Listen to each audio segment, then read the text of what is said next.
Okay, hold that thought because we want to get it in for everyone to hear. Joe Schlafly is back with us. We're going to talk about why the things Jim just said can be a reality, or what our challenges will be as well. I'll do introductions. We just talked about Joe Schlafly, our money guy from the last time we talked. He works with Stifel and raises a lot of money for startups and works with venture capitalists.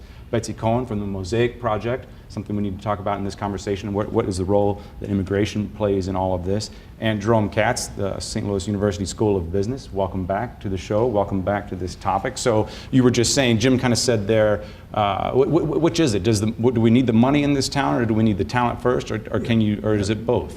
Jim's absolutely right that capital follows opportunity, and capital knows no boundaries. However, the opportunities here are so incredibly exciting.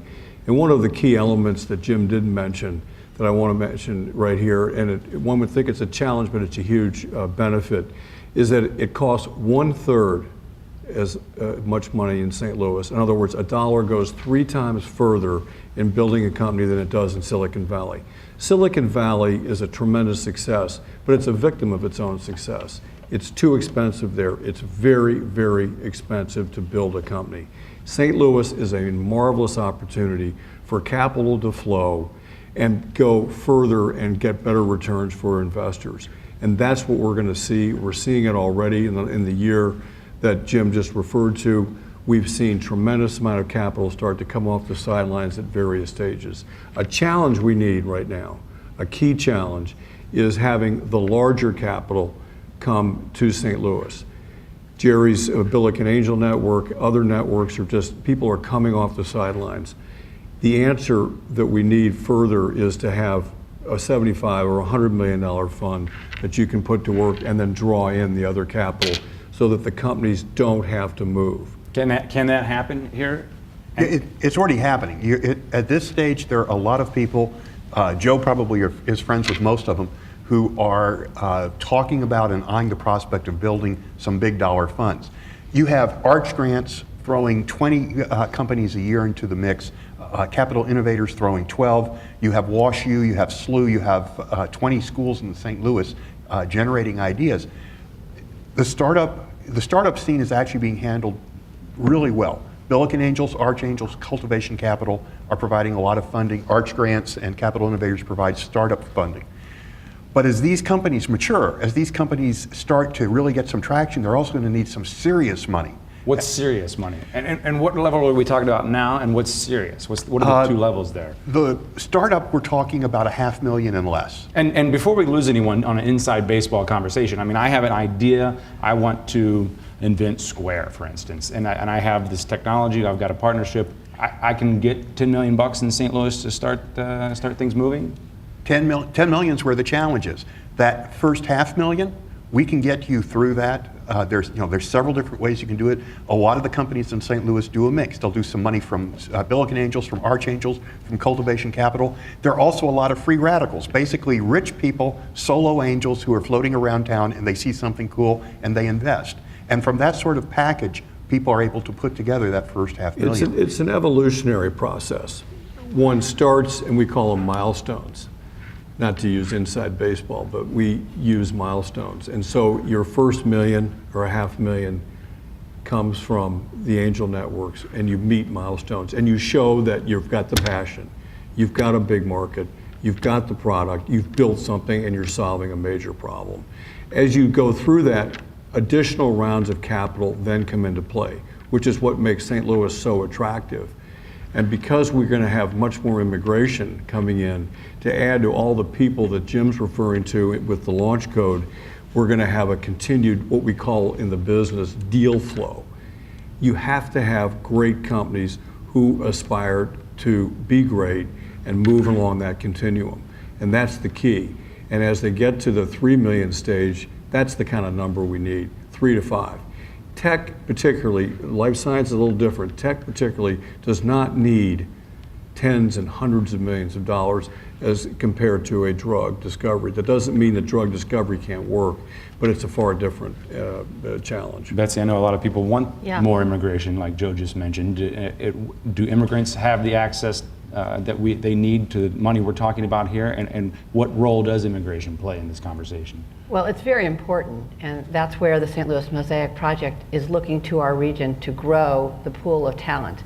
And it's extremely important because so many of the startup teams have a high number of foreign-born people on their team, and that we need to make sure that we're attracting them and that we have visa opportunities for them to stay here. We were just discussing that often the visa situation now is a limitation, and we need to have the companies, the lawyers available for the teams to make sure that talent can stay. Why is that? Not the visa question, but go back to what you said before that. Why is there such a high participation in entrepreneurship? Well, the data shows that foreign-born people have a higher propensity to start companies than our native-born. And so that inclination to start companies comes through for entrepreneurship. And so what do you see in terms of community funding? That's something that's is trending on Twitter here a little bit. Is that something that's a real player in this? And what does community funding even mean? Community funding is really to help launch. It's to help things get going. The free market, just do it. Money will flow to where there's success. When we start to have a Twitter type situation or a Square, when the money's made, that's when the money's really going to come off the sidelines. You call them angel investors, but these are not acts of benevolence. These angels want to make money. That's the goal. But today, and part of this thing about community funding is more people are investing than ever before. We have a company started by a SLU grad called Pixel Press, and Robin Rath is behind it. And he actually funded the startup of this company using a Kickstarter campaign. And more than 1,000 people in St. Louis donated anywhere from $10 to $2,000 to help get him launched. It's one of the Arch grants, no, Capital Innovators companies. And that actually got him it proved the concept, it proved there was market, it gave him the cash to actually move it along. And the next stage, basically he jumps into the next gear when he won one of the competitions, became one of the Capital Innovator companies. And right now he's getting some really intensive mentoring. I know, dollars to donuts, I'm going to have him in my office in a couple months saying, I'm ready for the Billiken Angels, and he will be. And then, but a real challenge here, I agree with that. And when you mentioned community funding, I thought you meant the public sector. The public sector's been terrific. Charlie Dooley and county executive. How vital is that role? How important is that? It's vital in two ways. One, it's vital to help at the early stage to get things going. And the other is to help St. Louisans believe in themselves. This is an attitudinal change. St. Louis has to believe in itself, and I think St. Louisans do.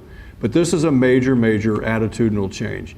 And when that starts to change, and I think the public leadership can really help that, so that St. Louisans across the board know that we have a big issue in immigration, that we're only at 4% foreign born. Is this a historical change that we're in here right now, or is that? No, it's a return to our theme.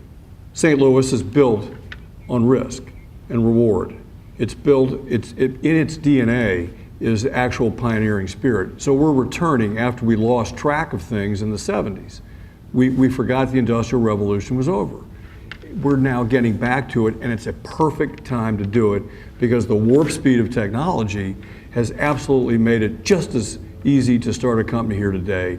And with guys like McKelvey and others with Launch Code and Mosaic, we can get the talent here because they don't want to go to Silicon Valley. You can't even get a 300 square foot spot. And I know some that have moved here from Chicago. One of the Arch Grant winners was talking to me. He's originally from Nigeria, and he was saying how it's attractive living here.